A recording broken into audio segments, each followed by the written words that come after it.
오늘은 2025년 맥주감사 주일입니다. 자꾸 맥주감사 주일이라고 하시는 분들이 계신데 맥주감사 주일입니다. 이스라엘 백성이 출애굽 이후에 40년간 생고생하면서 가나안 땅에 정착하고 드디어 첫 번째 곡식을 추수하여 하나님께 드리면서 하나님 인도하여 주셔서 감사합니다 고백하며 드린 절기입니다. 생각해보면 이스라엘 백성의 감격과 감사가 얼마나 컸을까요? 오늘 우리도 한 해의 절반을 살아오면서 때마다 일마다 도우시고 베풀어 주신 주님의 은혜를 기억하고 감사로 응답하는 예배를 올립니다. 힘든 일도 좋은 일도 내 마음대로 된 일도 그렇지 않은 일도 많았지만 단 하나도 주님의 도우심이 없이는 여기까지 올 수 없었음을 고백합니다. 이 시간 최고의 감사를 드리는 저와 여러분이 되기를 축복합니다. 그러나 우리의 감사는 어제까지 하나님께서 행하셨던 일들에 대한 기억에만 그치지 않습니다. 오히려 앞으로 행하시고 이루실 그날에 대한 종말론적 믿음의 고백까지 나가야 합니다. 감사는 과거의 일에만 국한된 것이 아니라 과거, 현재, 미래를 관통하는 공시적 감사여야 합니다. 무슨 말인가 하면 지금까지 나를 인도하신 주님이 나의 미래에도 지금과 같이 인도하실 것이라는 고백이 기독교인의 감사입니다. 내일을 향한 감사에는 반드시 오늘을 넘어서는 믿음을 전제로 합니다. 믿음이 없으면 주님을 향하던 시선이 오늘 안에 갇혀버리게 되고 그 순간 감사는 불평과 원망으로 변하기 쉽습니다. 불안에 사로잡히게 되면 자신의 오늘은 부족함 투성이고 자꾸만 하나님의 자녀가 되었다라는 사실은 아득히 잊어버린 채 현실에 급급하며 살게 됩니다. 그렇기에 감사는 현실을 뛰어넘는 신앙이고요, 현실을 뛰어넘게 하는 신앙입니다. 미래의 모든 것도 이미 현재에서 이루신 줄로 믿고 감사하는 것이 기독교인의 감사라고 하는 거예요. 이것을 믿고 이미 이루신 줄로 믿고 미래를 당겨서 감사할 수 있는 저와 여러분이 되기를 축복합니다. 축복합니다. 오늘 교회력 열왕기하 본문은 나아만의 이야기를 전해주는데요, 나아만은 시리아 장군으로서 왕에게는 사랑받고 백성에게는 존경받는 인물이었습니다. 그렇지만 아무리 높은 위치면 뭐합니까? 그만 나병에 걸리게 되었어요. 마침 나아만의 집에는 예전에 이스라엘과의 전쟁에서 잡아온 이스라엘 어린 소녀가 나아만의 아내의 시중을 들고 있었는데 그 소녀가 나아만의 부인에게 말합니다. 주인 어른께서 사마리아에 있는 한 예언자를 만나보시면 좋겠습니다. 그분이라면 주인 어른의 나병을 고칠 수 있을 것입니다. 부인을 통해서 이야기를 전해들은 나아만은 시리아 왕에게 가서 이스라엘에 가서 그 예언자를 만나보겠다라고 말합니다. 시리아 왕은 이스라엘 왕에게 친서를 써서 보내주면서 가보라고 허락을 합니다. 그 편지에는 이렇게 써 있었어요. 나의 신하 나아만을 귀하에게 보냅니다. 부디 그의 나병을 고쳐주시기 바랍니다. 부디라고 애원을 하지만 사실은 이 친서는 내가 가는 것과 마찬가지고 나아만은 내가 제일 아끼는 사람이니까 똑바로 해라, 알아서 해라, 그런 의미겠죠. 아니나 다를까 그 편지를 받은 이스라엘 왕 입장에서는 어떻겠어요? 7절에 잘 나와 있습니다. 이스라엘 왕은 그 편지를 읽고 낙담하여서 자기의 옷을 찢으며 주위를 둘러보고 말하였다. 내가 사람을 죽이고 살리는 신이라도 된다는 말인가? 이렇게 사람을 보내어 나병을 고쳐달라니 될 말인가? 이것은 분명 공연히 뒷집을 잡아 싸울 기회를 찾으려는 것이니 자세히들 알아보도록 하시오. 나병을 고치기 위해서라는 것은 구실일 뿐 어느 순간 전쟁의 야욕을 드러낼지 모른다라는 것이 합리적인 판단이었습니다. 왕이 낙담했다라는 소식을 듣고 예언자 나아만이 왕에게 사람을 보내서 말합니다.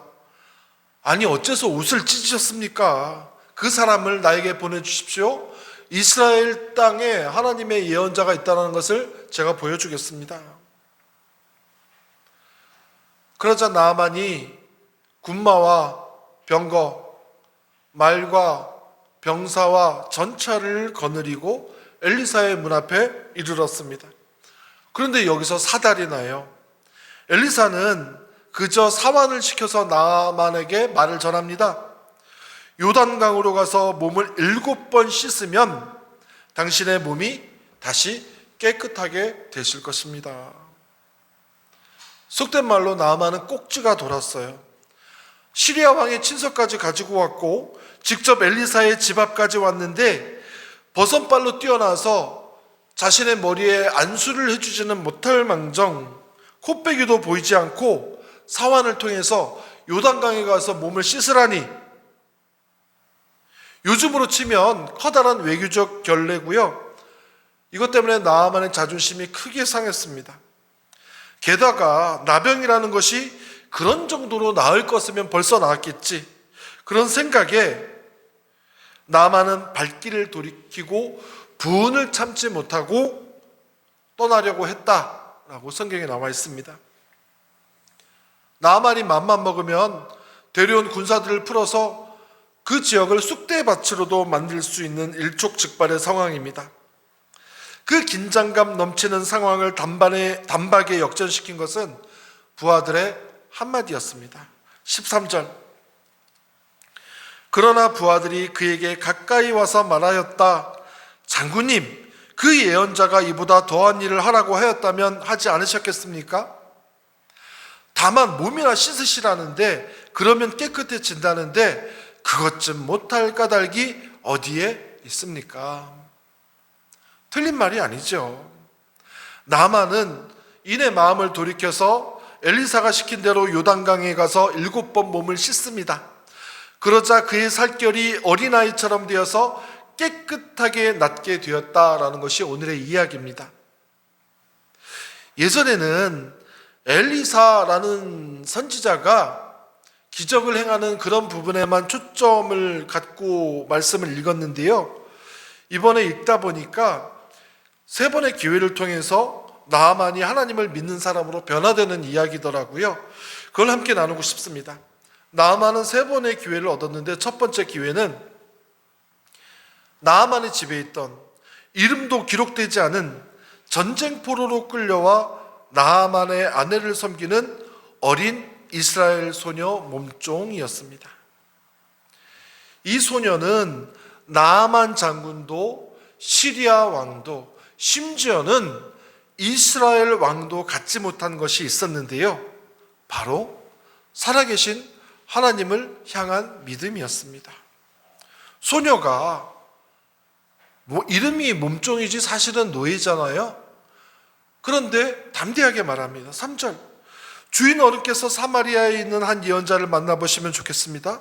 그분이라면 어른의 나병을 고치실 수가 있을 것입니다. 있을지도 몰라요가 아니라 그분이라면 주인 어른의 병을 고칠 수가 있습니다.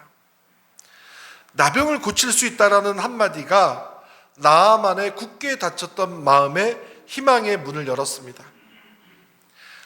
그런데 생각해 보면 나아만에게 첫 번째 기회는 그 이스라엘의 어린 여자 몸종이 아니라 나병 그 자체였어요. 생각해 보세요. 만약 나아만이 나병에 걸리지 않았다면 그는 평생 자신의 힘과 능력을 의지하고 자랑하며 살았을 것입니다. 살아계신 하나님을 찾을 이유가 단 하나도 없었을 거예요. 그런데 나병이 결국에는 그가 하나님을 만나는 계기가 됩니다. 우리가 14절까지 읽었지만 15절에는 그 이후의 이야기가 나와요. 나만이 엘리사 앞에서 다짐을 합니다. 제가 지금까지는 림몬신을 섬겨왔는데 앞으로는 하나님만 섬기겠습니다. 그렇게 바뀌게 된다라고 하는 거예요.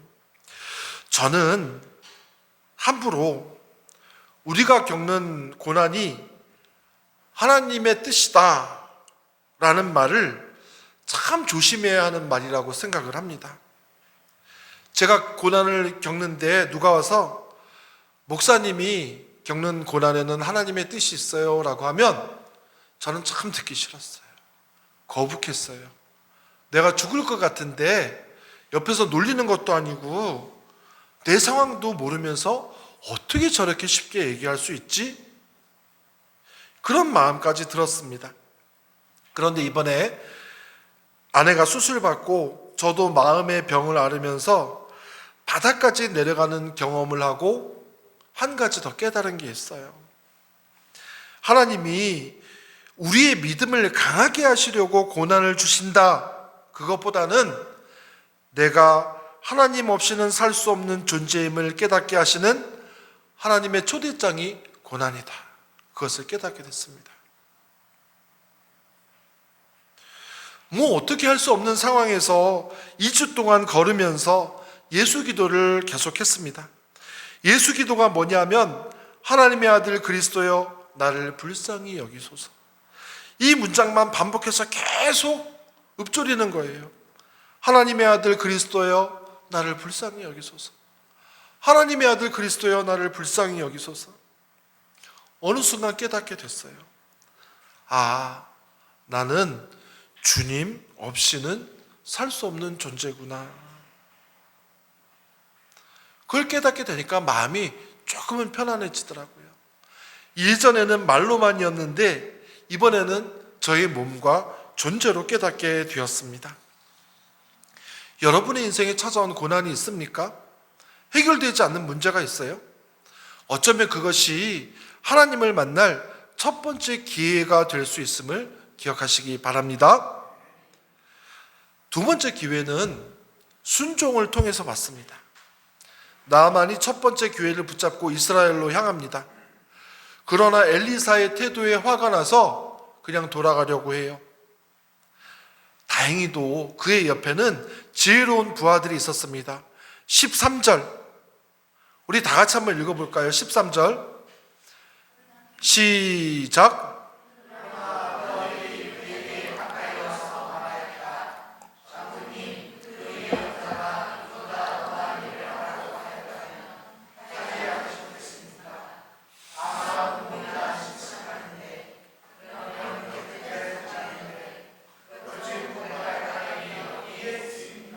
아멘. 이런 얘기겠죠. 장군님, 엘리사가 장군에게 높은 산에 올라가서 100일 동안 하루에 1000배 하면서 기도를 하라고 했다면 기꺼이 하셨을 거잖아요. 굴에 들어가서 마늘과 쑥만 먹으면서 100일을 버티라고 했으면 나병을 고치기 위해서 장군님은 그렇게 하셨을 거잖아요. 그런데 그냥 요단강에서 7번만 씻으면 된다는데 그걸 왜 못하겠다라고 하는 겁니까? 할 수 없는 일을 시킨 것도 아닌데 나아만은 왜 그렇게 화가 났을까요? 몸을 씻는 것만으로 병이 낫는다라고 하는 것이 말도 안 된다 싶었던 마음도 있겠지만 사실 강에 들어가서 몸을 씻기 위해서는 어떻게 해야 됩니까? 옷을 벗어야 돼요. 옷을 벗게 되면 나아만은 온몸에 딱지가 앉은 자신의 적나라한 모습을 사람들에게 보여야 합니다. 그저 엘리사가 옷 위에 혹은 머리에 안수만 해주면 얼마나 좋아요? 그래서 낫게 되면 얼마나 좋습니까? 그런데 사람들이 보는 앞에서 옷을 벗어야 한다는 것은 명예, 권세, 돈 등 자신을 포장하고 있던 모든 것들을 벗어버려야 한다는 의미이기에 이것이 나아만을 제일 화나게 했던 부분이라는 생각이 듭니다. 그렇지만 부하들의 말을 듣고 정신이 번쩍 든 나아만이 엘리사의 말에 순종합니다. 여기서 알게 되는 것은 하나님이 우리에게 요구하시는 것은 커다란 희생이나 결단이 아니라는 거예요. 아주 작은 순종입니다. 내 주관이나 가치관, 고집, 겉으로 보이는 화려하고 거추장스러운 것들은 다 내려놓고 있는 모습 그대로 하나님 앞에 나아가서 하나님, 제가 이해는 되지 않는데 한번 순종해 보도록 하겠습니다. 이렇게 고백할 때 하나님이 내 안에서 역사하기 시작한다라는 것입니다. 우리 생활의 제일 큰 적은 내 생각인 것 같아요. 내가 해봐서 아는데, 내가 살아봐서 아는데, 이런 말 많이 듣고 또 많이 하셨을 거예요. 어떤 분은 이렇게 말하더라고요. 나는 내 주먹만 믿는다. 또 어떤 분들은 나는 내 돈만 믿는다. 돈이 내 신앙이다. 그런 사람들에게 하나님은 이렇게 말씀하십니다. 어리석은 자여, 오늘 밤에 내가 너의 영혼을 가지고 가면 창고에 쌓아둔 것이 무슨 소용이 있겠느냐. 완고한 나아만의 모습에서 저를 봅니다. 그렇지만 결국 말씀에 순종하여 고침을 받는 나아만의 모습으로 변화되기를 간절히 축원합니다. 세 번째 기회는 무엇일까요? 바로 옆에서 잔소리하는 그 사람이 기회입니다. 화가 나서 다 때려치우고 돌아가려 할 때 부하들이 만류합니다. 아니, 그것 좀은 할 수 있잖아요. 나아만은 부하들의 이야기를 흘려듣지 않고 마음을 돌이켰습니다. 유퀴즈라는 프로그램 아실 거예요. 진행자가 한 어린이에게 물었습니다. 잔소리와 충고의 차이점은? 답은 뭐였을까요? 잔소리는 기분 나쁜데 충고는 더 기분 나빠요. 이게 답이었습니다. 맞죠? 그런데 옆에서 잔소리하는, 충고하는 누군가가 여러분의 기회가 된다는 것입니다. 옆에 분들과 인사하겠습니다. 잔소리 해주셔서 감사합니다. 우리 한 번 더 이렇게 인사하겠습니다. 앞으로도 잔소리 많이 해주세요. 맞아요. 어젯밤 교회에서 집으로 가면서 하나님께서 깨닫게 해주신 것이 하나가 있습니다. 하나님이 귀한 것은 다 흔하게 만드셨다라고 하는 거예요. 하나님이 귀한 것은 다 평범하게 만드셨다라는 거예요. 생각해 볼까요? 인간의 생존에 가장 필요한 게 뭡니까? 이거 없으면 죽는다. 공기, 물, 햇빛. 이런 것은 너무 흔하고 평범해서 평소에 인식도 안 하고 살아갑니다. 그런데 우리는 어떤 걸 귀하게 여기면서 살아갑니까? 희귀한 거예요. 다이아몬드가 비싼 이유가 뭡니까? 희귀하기 때문에 비싼 거예요. 그런데 하나님은 아니라고 하십니다. 진짜 귀한 것은 평범하고 흔한 것이다. 그렇게 말씀을 하세요. 오늘 말씀에도 보니까 노예로 잡혀온 이스라엘 어린아이 이름도 안 나와요. 또 나아만의 부하들 이름도 안 나옵니다. 옆에서 잔소리하는 사람, 너무 평범하고 흔해서 생각도 안 하고 살아갈 때가 많습니다. 그런데 그 사람들이 귀한 사람들이라는 거예요. 그 사람들이 하나님이 주신 선물이라고 하는 거예요. 그 사람들이 우리에게 마지막 기회다라고 하는 겁니다. 오늘 말씀에 응답했던 나아만의 일그러졌던 피부에 새살이 돋았던 것처럼 하반기에는 하나님의 말씀이 우리의 영혼을 어린아이의 3살처럼 새롭게 살려내시고 또 결실하고 성취하는 것들을 풍성하게 해주실 줄로 믿습니다. 그것을 미리 믿고 현재에서 감사하면서 예배드리고 신앙생활하는 우리 모두가 되기를 간절히 축원합니다. 우리 잠시 말씀을 묵상하면서 기도하겠습니다.